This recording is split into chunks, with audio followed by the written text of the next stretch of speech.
दिल्ली विधानसभा चुनाव से पहले राजनेता एक दूसरे पर जमकर आरोप प्रत्यारोप लगा रहे हैं। वहीं इसी बीच एक प्रेस कॉन्फ्रेंस को संबोधित करते हुए दिल्ली की सीएम आतिशी ने आरोप लगाया कि कांग्रेस पार्टी ने दिल्ली चुनाव के लिए बीजेपी के साथ कुछ समझौते किए हैं।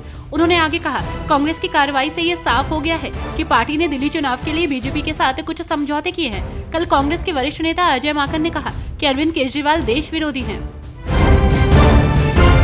भाजपा सांसद बसवराज बोमई ने CWC की बैठक में कांग्रेस पर हमला बोला और दावा किया कि AICC सत्र को कर्नाटक सरकार द्वारा वित्त पोषित किया जा रहा है। कांग्रेस अपना AICC सत्र आयोजित कर रही है, जिसे कर्नाटक सरकार द्वारा वित्त पोषित किया जा रहा है। ये पूरी तरह से अनुचित है। राजनीतिक उद्देश्यों के लिए सार्वजनिक धन का उपयोग करना अनसुना और अनावश्यक है। मुख्यमंत्री को कर्नाटक के लोगों को बताना चाहिए कि किस प्रावधान के तहत धन स्वीकृत किया गया है और जारी किया जा रहा है। ये निंदनीय है। 26 दिसंबर को देश भर में गुरु गोविंद सिंह जी के दो छोटे साहिबजादों बाबा जोरावर सिंह और बाबा फतेह सिंह के शहादत दिवस पर वीर बाल दिवस मनाया जाता है। इस कड़ी में कुरुक्षेत्र में राज्य स्तरीय वीर बाल दिवस कार्यक्रम का आयोजन हुआ। हरियाणा के मुख्यमंत्री नायब सिंह सैनी ने पातशाही गुरुद्वारा साहिब में वीर बाल दिवस कार्यक्रम को संबोधित किया। इस दौरान मुख्यमंत्री नायब सिंह सैनी ने कहा, गुरु गोविंद सिंह के दोनों बेटों की अमर गाथा इतिहास के पन्नों में स्वर्ण अक्षरों में लिखी गई है।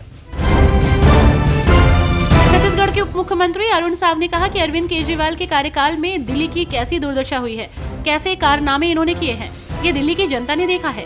जो बेल पर बाहर हो, आप नेताओं के जेल जाने की एक लंबी फहरिस्त है। आने वाले चुनाव में दिल्ली की जनता केजरीवाल के झूठ, फरेब, धोखे और भ्रष्टाचार की सरकार को जरूर सबक सिखाएगी। त्रिपुरा के मुख्यमंत्री माणिक शाह के अगरतला के बनमालीपुर में श्री श्री महानम आंगन में कंबल वितरण समारोह में भाग लिया। ये समारोह वैष्णवाचार्य श्री मनन नाम व्रत ब्रह्मचारी जी की 121वीं जयंती के उपलक्ष्य में आयोजित किया गया था। मुख्यमंत्री माणिक शाह ने सर्दी के मौसम में गर्मी की जरूरत वाले वंचित व्यक्तियों को कंबल वितरित किए। इसके अतिरिक्त उन्होंने चल रहे कार्य का निरीक्षण करने के लिए एक पुरानी काली मंदिर का भी दौरा किया, जिसका वर्तमान में नवीनीकरण चल रहा है। आरजेडी नेता मृत्युंजय तिवारी ने कहा कि बिहार सरकार BPSC अभ्यर्थी और छात्रों पर जुल्म कर रही है। ये माफ नहीं किया जा सकता। छात्र न्याय की मांग कर रहे हैं और सरकार द्वारा पहले उन्हें थप्पड़ मारा गया और अब लाठियों से पीटा जा रहा है। उन्होंने कहा कि जिस तरीके से छात्रों के साथ बिहार सरकार ने बर्ताव किया है, उसे छात्र कभी माफ नहीं करेंगे। इसका खामियाजा सरकार को भुगतना पड़ेगा। ईवीएम के मुद्दे पर महाराष्ट्र के उप मुख्यमंत्री एकनाथ शिंदे ने कांग्रेस पर हमला बोलते हुए कहा कि ईवीएम पर कांग्रेस के साथ उनके साथी भी नहीं हैं। उमर अब्दुल्ला और ममता बनर्जी भी उनके खिलाफ हैं। उन्होंने कहा कि वो हारते हैं तो ईवीएम को गाली देते हैं और जब जीतते हैं तो ईवीएम अच्छी है। केंद्रीय मंत्री शिवराज सिंह चौहान ने कहा कि मैं पीएम मोदी को धन्यवाद देता हूं। वो लोगों के मूल मुद्दे को समझते हैं। गाँव में लोगों के पास जमीन तो होती थी, लेकिन स्वामित्व साबित करने के लिए उनके पास रिकॉर्ड नहीं होता था। यही कारण है कि वे जमीन को अपनी संपत्ति के रूप में इस्तेमाल नहीं कर सकते। पीएम मोदी ने समस्या को समझा और स्वामित्व योजना बनाई।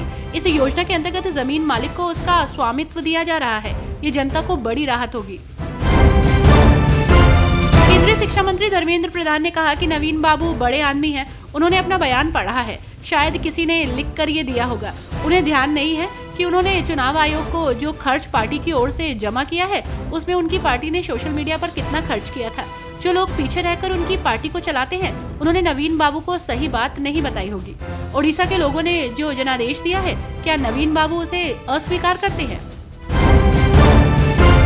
मध्य प्रदेश के स्कूल शिक्षा मंत्री उदय प्रताप सिंह ने राज्य की शिक्षा व्यवस्था को लेकर एक ऐसा बयान दिया जिससे सियासी बवाल खड़ा हो गया है। दरअसल पूर्व प्रधानमंत्री अटल बिहारी वाजपेयी की जन्म शताब्दी के अवसर पर बुधवार को रायसेन में एक कार्यक्रम में उदय प्रताप सिंह ने कहा कि मैं व्यक्तिगत रूप से 500 शिक्षकों को जानता हूं जो स्कूल नहीं जाते हैं।